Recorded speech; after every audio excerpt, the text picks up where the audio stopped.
Hello दोस्तों, नमस्कार। आज का सेशन ही बहुत ही शानदार जबरदस्त रहने वाला है, क्योंकि आज अपन बात करेंगे कृषि प्रवेशक विद्यार्थियों के लिए बहुत ही शानदार जबरदस्त क्लास रहेगी। जो भी एग्रीकल्चर सुपरवाइजर की तैयारी कर रहे हैं उनके लिए ये क्लास रामबाण साबित होने वाली। आज राजस्थान जीके को कवर करेंगे, वो भी बहुत ही इंपॉर्टेंट क्लास है। इसके अंदर क्वेश्चंस, ठीक है। चलो अपन एक सूचना के साथ क्लास को स्टार्ट कर लेते हैं। आपके लिए बहुत ही खास और जबरदस्त सूचना रहने वाली है। इसी क्लास में आपको सूचना मिलने वाली है, धैर्य बनाए रखे, जरा देख लीजिए। सबसे बड़ा ऑफर और सबसे महा बचत ऑफर आपके लिए कृषि प्रवेशक भर्ती 2026 के लिए ई बुक नोट्स, मतलब आपको पीडीएफ के जरिए ई बुक नोट्स हमने बना रखे हैं। 2100 क्वेश्चन जो भी वन लाइनर रहने वाले हैं, जिसमें आपको क्या क्या मिलने वाला, राजस्थान जीके, हिंदी व्याकरण, पशुपालन, उद्यानिकी एवं सस्य विज्ञान, मतलब एग्रीकल्चर सुपरवाइजर का ऑल इन वन, मतलब पूरा सिलेबस के अकॉर्डिंग आपको वन लाइनर क्वेश्चन मिलने वाले। कितने रुपए में सर मिलेंगे? बिल्कुल कम फीस, बिल्कुल आपको केवल 49 रुपये ही फीस रखी है, क्योंकि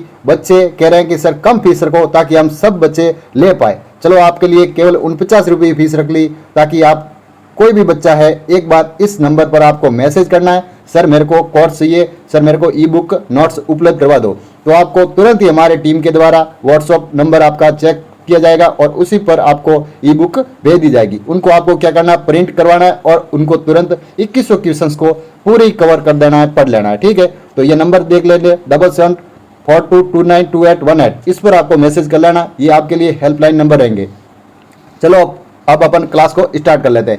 ये इसकी सूचना आपको मिल चुकी है, ये एक बार आपको टेलीग्राम पर भी डाल देंगे। टेलीग्राम पर जो बच्चे नहीं जुड़ चुके हैं, टेलीग्राम पर आपको ये सूचना दे देंगे। जो भी बच्चे और भी देखना चाहे, उनको भी लेनी हो तो आगे भी आप इन ई बुक को शेयर कर सकते हैं। चलो पहले ही क्वेश्चंस की ओर अपन आगे बढ़ेंगे। अब आज की क्लास राजस्थान जीके की रहने वाली है। देखो क्लास के अंदर कितना मजा आने वाला है, वो तो आपको क्लास लेते ही पता लग जाएगा। आज पहले क्वेश्चंस की ओर अपन आगे बढ़ेंगे। आज बहुत ही शानदार क्वेश्चंस हमने लिए। तो पहले क्वेश्चन आ गया आपकी स्क्रीन पर, देखेंगे तमाम बच्चे। किस मंदिर को हाड़ोती का खजुराव कहा जाता है? भाई हाड़ोती का खजुराव किसे कहा जाता है? ये पहले क्वेश्चन बहुत ही शानदार, बहुत बार एग्जाम में भी आ चुका है। किसे कहा जाता है? जल्दी से देख के आपको राइट आंसर बता देना है। तो शिव मंदिर भंडदेवरा बारा, बिल्कुल। हाड़ोती का खजुराव तो शिव मंदिर भंडदेवरा बारा को कहा जाता है। और राजस्थान का खजुराव किसे कहा जाता है? कमेंट सेक्शन के माध्यम से जरा बताइए। कहा जाता है तो भाई किराड़ू बाड़मेर को। और मिनी खजुराव तो जगत अंबिका माता मंदिर उदयपुर को कहा जाता है। ये आपको तीनों ही ध्यान में रखना है। आपको साथ साथ में थोड़ी बहुत थ्योरी भी बताएंगे, ताकि आपको पूरा विश्लेषण रूप से आराम से एग्जाम की दृष्टि से महत्वपूर्ण क्वेश्चंस बन सके, ऐसे क्वेश्चंस बताने की कोशिश करेंगे। चलो अगले क्वेश्चंस की ओर अपन आगे बढ़ेंगे। अगला क्वेश्चन क्या कह रहा है? ये भी शानदार जबरदस्त क्वेश्चन रहने वाला है।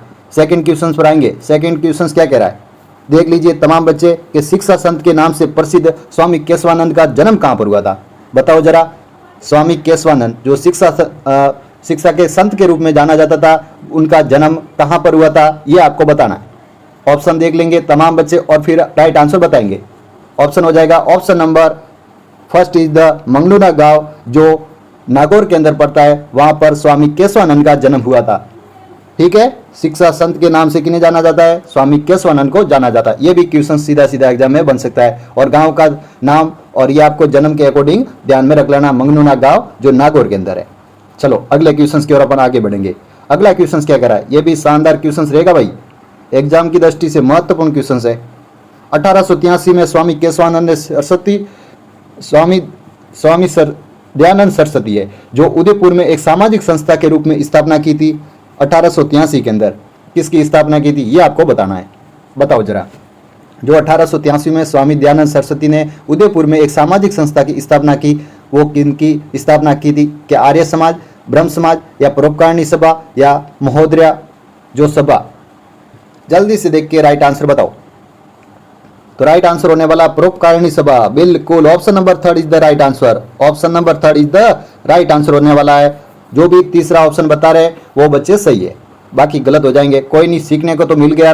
जो बच्चे गलत बता रहे वो सीख के जाएंगे। ऐसा नहीं है कि गलत बताने वाला कुछ आता नहीं तो हमारे को क्लास लेने से क्या फायदा है। आप सीख के जाओगे, बहुत कुछ सीख के जाओगे इस क्लासों से। आपको रेगुलर क्लासें दे रहे हैं, हिंदी की भी हमने क्लासेस शुरू कर दी है, एग्रीकल्चर की भी क्लासेस शुरू है। आपको रोजाना एक एक क्लास देखने को मिलेगी, और वो भी बहुत शानदार, शॉर्ट एंड स्वीट 15-20 मिनट की क्लास रहती है। एक क्लास को रेगुलर आपको देख लेना है, ताकि क्या एग्जाम के वक्त आपको ऐसे क्वेश्चंस एग्जाम में देखने लायक मिलेंगे। सरल और सिंपल क्वेश्चंस आता है। एग्रीकल्चर सुपरवाइजर ज़्यादा हार्ड नहीं है, लेकिन क्वेश्चंस अपना पैटर्न थोड़ा बदल गया है, तो पैटर्न के हिसाब से भी क्वेश्चंस लाएंगे। पहले बेसिक को कवर करेंगे, जो बच्चे हमारे साथ 12th पास है या उससे भी कॉलेज के अंदर है, उन्होंने जीके अभी तक पढ़ा नहीं है, तो उनके लिए ये बहुत ही अच्छी क्लास है। तो वो रेगुलर जुड़े तो उनको आराम से जीके अपन कवर करवाएंगे। ज़्यादा हार्ड भी नहीं रखेंगे, ज़्यादा सरल भी नहीं रखेंगे, नॉर्मल मिडल के रूप में अपन क्लास लेंगे, और वो आपके लिए एग्जाम की दृष्टि से भी महत्वपूर्ण रहेगी। चलो चौथे क्वेश्चन की ओर अपन आगे बढ़ेंगे। चौथा क्वेश्चन क्या कह रहा है कि राजस्थान में तेरहपंथी संप्रदाय के रूप में किसे संबोधित किया जाता है। भाई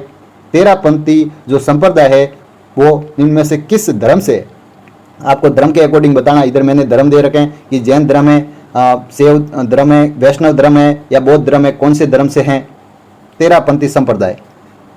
चौथे का राइट आंसर हो जाएगा बिल्कुल जैन। जैन धर्म से जो भी बच्चे बता रहे हैं वो बच्चे सही हो जाएंगे, बाकी गलत है। जैन बच्चे जो बता रहे हैं उनका सही हो जाएगा। चलो अगले क्वेश्चन की ओर। अगला क्वेश्चन क्या कह रहा है, चौथे का जो फर्स्ट बता रहे हैं उनका राइट आंसर है।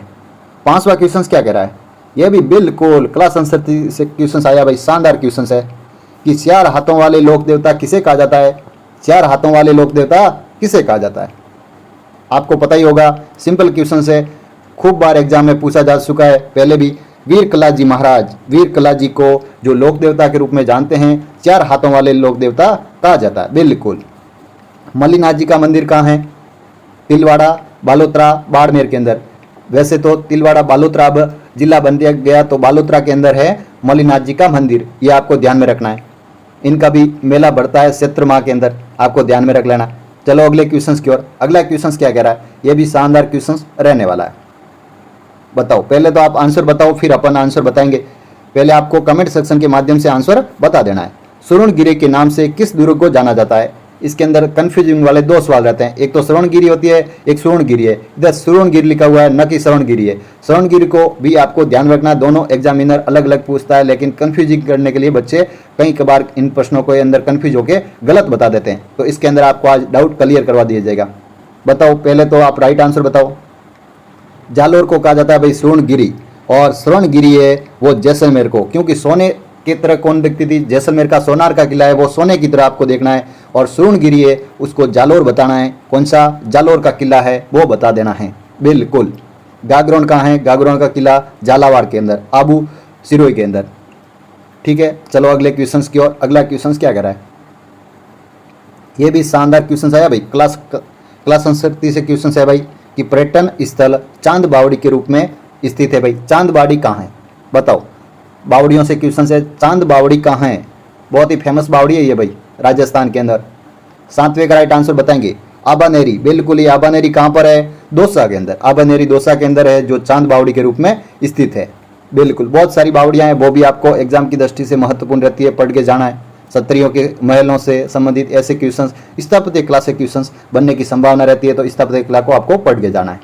चलो अगले क्वेश्चंस की ओर। अगला क्वेश्चंस क्या कह रहा है, ये भी शानदार जबरदस्त क्वेश्चंस रहेगा, महत्वपूर्ण क्वेश्चंस कि हवा महल का निर्माण किसने करवाया था। हवा महल का निर्माण किसने करवाया, आपको इसके बारे में थ्योरी भी बताएंगे, पहले आप आंसर बताओ। हवा महल का निर्माण तो स्वाई प्रताप सिंह ने करवाया था। कब करवाया गया था, तो 1799 ईस्वी में करवाया था। कितने मंजिला का है, तो 5 मंजिल का है। कौन कौन सी मंजिल है, तो पहली मंजिल हो जाएगी भाई अपने शरद मंदिर, फिर रतन मंदिर, फिर विचित्र मंदिर, फिर प्रकाश मंदिर और फिर हवा मंदिर। इसी प्रकार से आपको 5 मंजिल ये ध्यान में रख लेना है। और भी इसके बारे में क्या खास है, या खिड़कियाँ कितनी है और झरोके कितने, आपको कमेंट सेक्शन के माध्यम से बताना है। ठीक है, वो भी क्वेश्चंस एग्जाम के अंदर पूछा जाता है। वैसे मैं बता देता हूँ, 365 तो क्या है, इसके अंदर खिड़कियाँ और 900 के आसपास इसके अंदर झरोके हैं। ठीक है, ये भी आपको ध्यान में रख लेना है। अगले क्वेश्चंस की ओर अपन आगे बढ़ेंगे। अगला क्वेश्चंस क्या कह रहा है, ये भी शानदार क्वेश्चंस आ गया भाई, बहुत ही जबरदस्त क्वेश्चंस है। 9वां क्वेश्चंस क्या कह रहा है कि बूंदी में 84 खंभों की छतरी का निर्माण किसने करवाया था। बूंदी के अंदर 84 खंभों की छतरी का निर्माण किसने करवाया, बताओ जल्दी से। राव अनिरुद्ध सिंह ने करवाया था। राव अनिरुद्ध सिंह ने करवाया था। बूंदी के अंदर 84 खंभों की छतरी का निर्माण करवाया था। ऑप्शन नंबर फर्स्ट जो भी बच्चे बता रहे हैं उनका राइट आंसर होगा। चलो अगले क्वेश्चंस की ओर। अगला क्वेश्चन क्या कह रहा है, अच्छा रिवीजन हो रहा है ना, तो इसी प्रकार से आपको रेगुलर जुड़ते जाना है, तो आपको बहुत सारी क्लासें देखने को मिलेगी और एग्जाम तक आपको इतना सारा मैटर दे देंगे कि आप पढ़ के कहोगे कि सर हकीकत में जो आपने पढ़ाया था वो एग्जाम के अंदर एक क्वेश्चन भी बाहर नहीं आया। तो ऐसे ही हम करने वाले हैं इस बार, और एग्जाम तक आपको एक एक क्लास देंगे। और ई बुक आपने जो खरीद ली तो ई बुक के अंदर से सारे क्वेश्चंस जो राजस्थान जीके से संबंधित है और एग्रीकल्चर संबंधित जो भी सब्जेक्ट है, सस्य विज्ञान है, उद्यानिकी है और पशुपालन, सारे क्वेश्चंस बैठ ही जाएंगे, क्योंकि हम इस प्रकार से ई बुक को अब की बार पैटर्न के हिसाब से अपन तैयार कर रहे हैं, और वो भी वन लाइनर, जो आपको कम टाइम में अच्छे से आप पूरी कंप्लीट भी कर लोगे और पढ़ने में भी बहुत ही शानदार और इंटरेस्टपूर्ण मतलब अपन क्वेश्चंस रखेंगे जो एग्जाम की दृष्टि से महत्वपूर्ण रहेंगे। चलो अब 10वें क्वेश्चन पर चलेंगे, और 10वां क्वेश्चन क्या कह रहा है कि 20 जून 1947 को कालीबंगा मतलब कालीबाई भील जो घटना के रूप में शहीद हुई थी उसके बारे में बताना है। वो कौन सा कांड था जो 20 जून को 1947 में जो घटना हुई थी, कालीबाई भील जो उस घटना के अंदर शहीद हुई थी, उस कांड के बारे में आपको बताना है। कौन सा कांड हुआ था, पुनावाड़ा कांड, कब्जा कांड या रास्तापाल कांड या डाबरा कांड, इसके बारे में बताओ। राइट आंसर आपको बता देना है।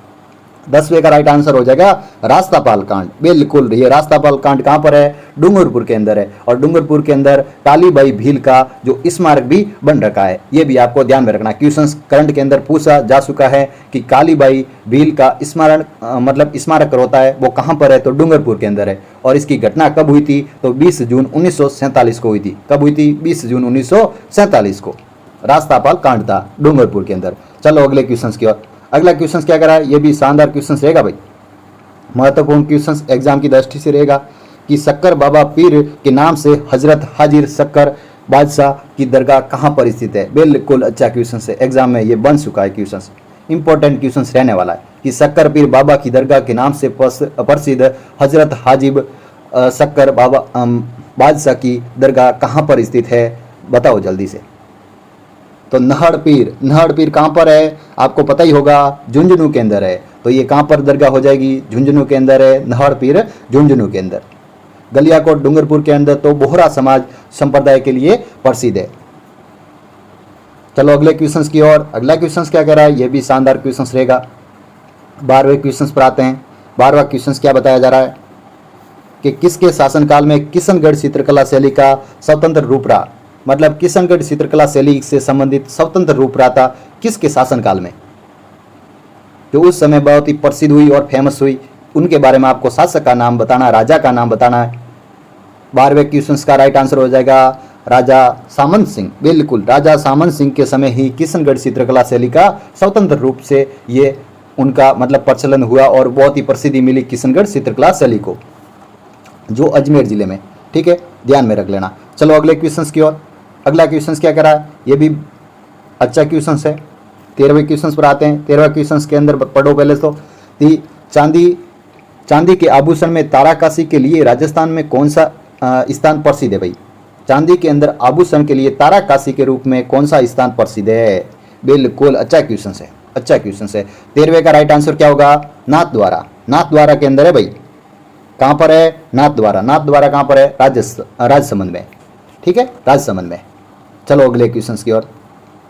बहुत सारी जो हस्तकलाएं रहती है उनके बारे में, जैसे कि थेवा कला होगी और भी बहुत सारी ये होती है, तो उनके बारे में आपको ध्यान में रखना है ना। फट चित्रण कहाँ का प्रसिद्ध है। कला संस्कृति से बहुत ही सिंपल क्वेश्चन आते हैं।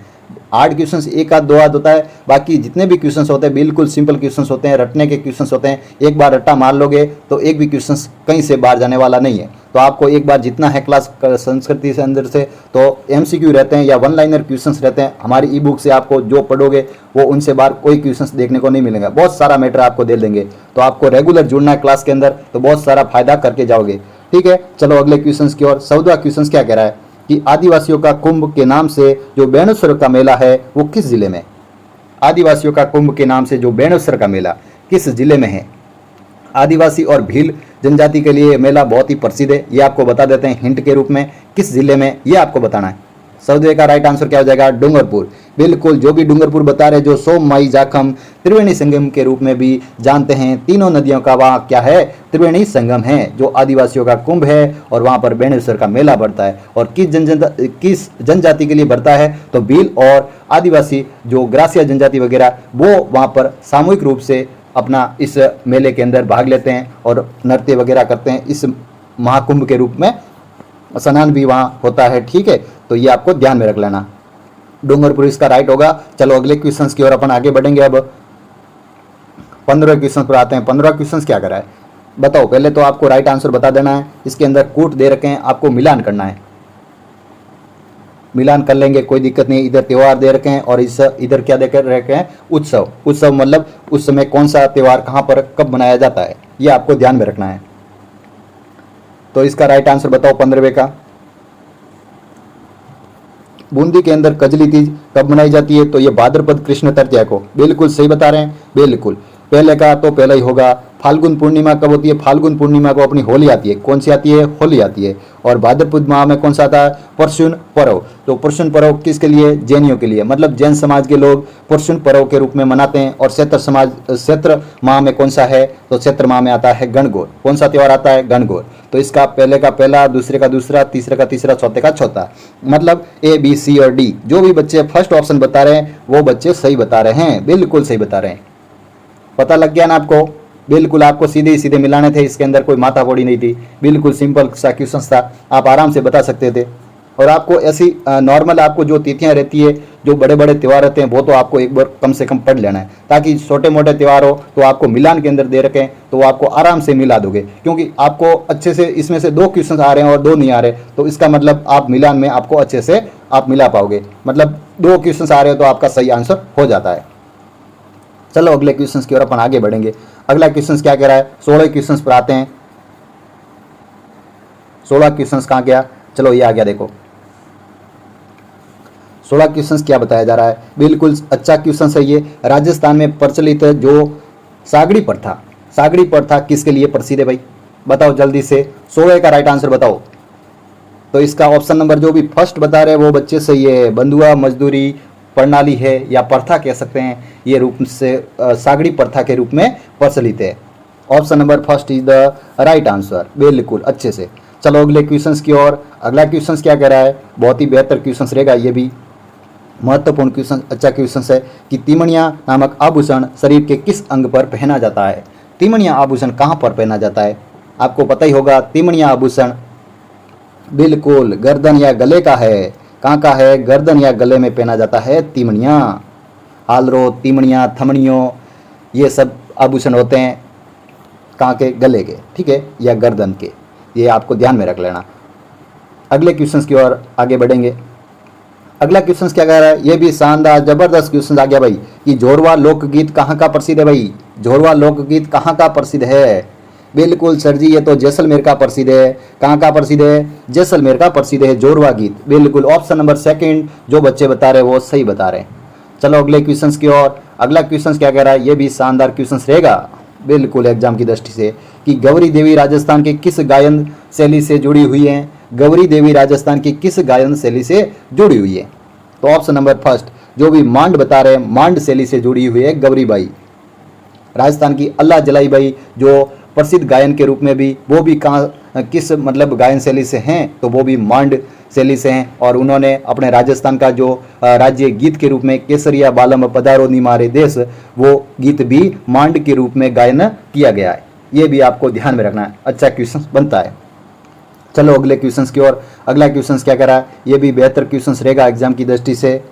आज की क्लास का अंतिम क्वेश्चन है, एक फिर आपको सूचना देते हैं।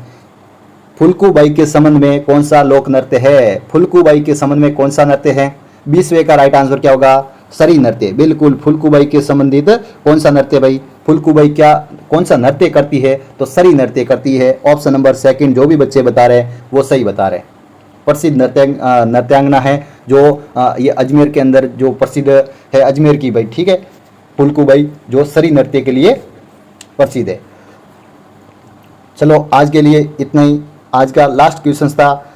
आज की क्लास कैसी लगी ये आपको कमेंट सेक्शन के माध्यम से बताना है। और आपको जो हमने ई बुक का पहले भी कह रखा है कि ई बुक आपको जरूर परचेज करनी है। अब ई बुक मतलब बनने के लिए मतलब हमने दे दिए तो 2 या 3 दिन में बनकर तैयार हो जाएगी। फिर आपको आप व्हाट्सअप मैसेज जब तक जो भी बच्चे हमारे साथ जुड़ रहे हैं और एक बार व्हाट्सअप मैसेज हमारे को कर सकते हैं और उनके बाद उनको उपलब्ध करवा दी जाएगी। 2 या 3 दिन में आपकी तैयार हो जाएगी, ठीक है। तो 2 या 3 दिन में आपको उपलब्ध करवा देंगे और मात्र 49 रुपये फीस है और उसके अंदर आपको सिर्फ व्हाट्सअप मैसेज करना है। और उसके अंदर आपको 2100 क्वेश्चंस मिलेंगे और हर सब्जेक्ट के अकॉर्डिंग आपको पूरा सब्जेक्ट मिल जाएगा। उसके अंदर जो राजस्थान जीके कंप्लीट होगा, हिंदी भी कंप्लीट होगी और एग्रीकल्चर का भी मैटर जो भी जितने सिलेबस के अकॉर्डिंग अपने सवाल बनते हैं एग्रीकल्चर सुपरवाइजर वालों के लिए, तो वो विशेष रूप से सिलेबस के अकॉर्डिंग ही होंगे और वो भी बहुत ही महत्वपूर्ण रहेंगे। तो आपको लेने के लिए आपको सिर्फ व्हाट्सअप मैसेज करना है। तो आज की क्लास कैसी लगी आपको कमेंट सेक्शन के माध्यम से बताना है और जो भी चैनल पर नए बच्चे आए वो एक बार चैनल को सब्सक्राइब जरूर करें